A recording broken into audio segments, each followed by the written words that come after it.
is VOA News. Via remote, I'm Diane Roberts. In what would be a reversal, the Biden administration is poised to approve sending M1 Abrams tanks to Ukraine, U.S. officials said Tuesday. This as international reluctance to send tanks to the battlefront against the Russians begins to erode. A decision to send more than 30 tanks could be announced as soon as Wednesday, though it could take months for the tanks to be delivered. U.S. officials said details are still being worked out.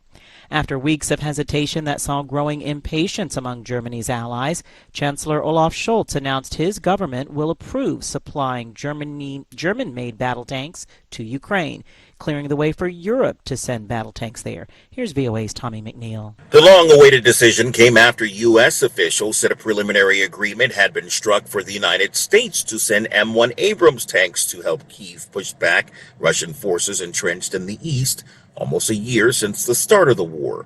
Scholz had insisted that any move to provide Ukraine with powerful Leopard 2 tanks would need to be closely coordinated with Germany's allies, chiefly the United States.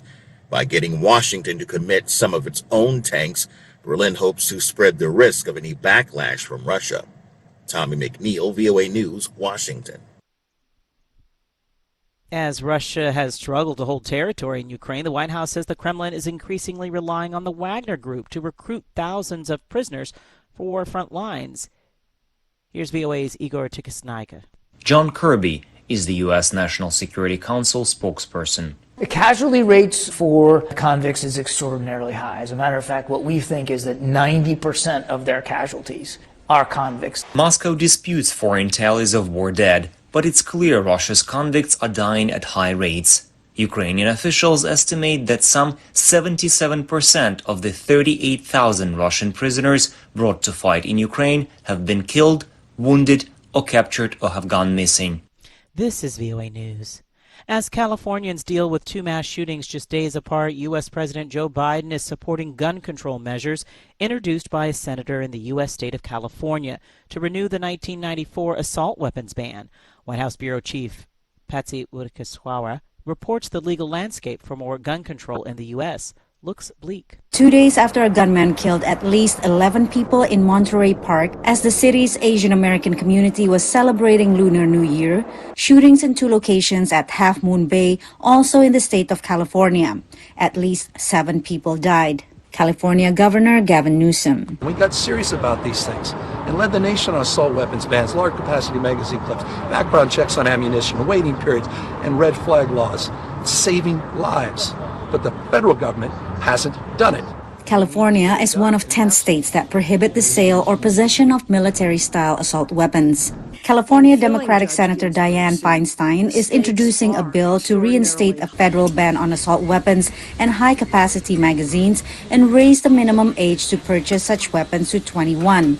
Patsy Widakuswara, VOA News, Washington. Documents marked classified were found in former Vice President Mike Pence's Indiana home last week, the latest in a string of recoveries of confidential information from the homes of current and former top U.S. officials.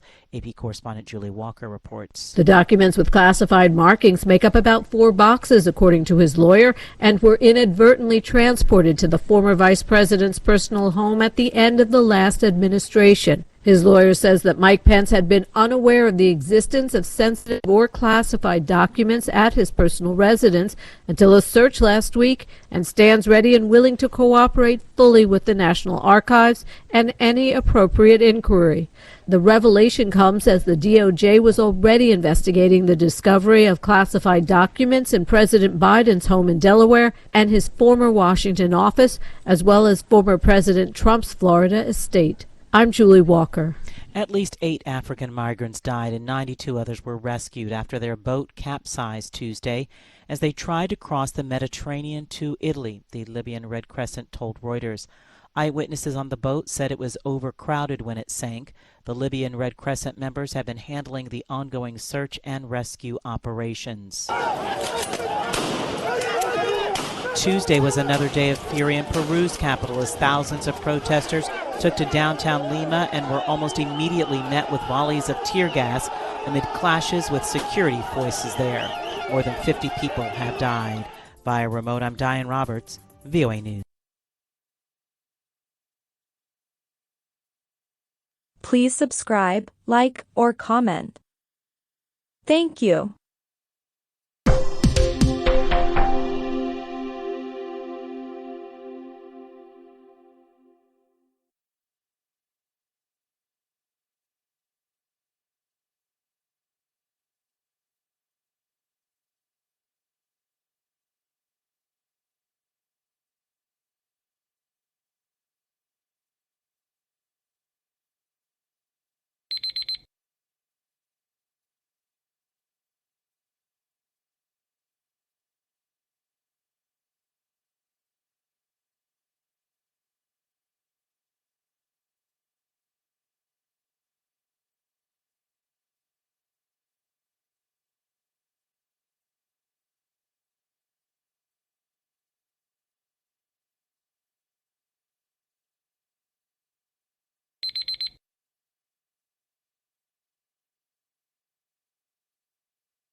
Hi, I'm Patrick.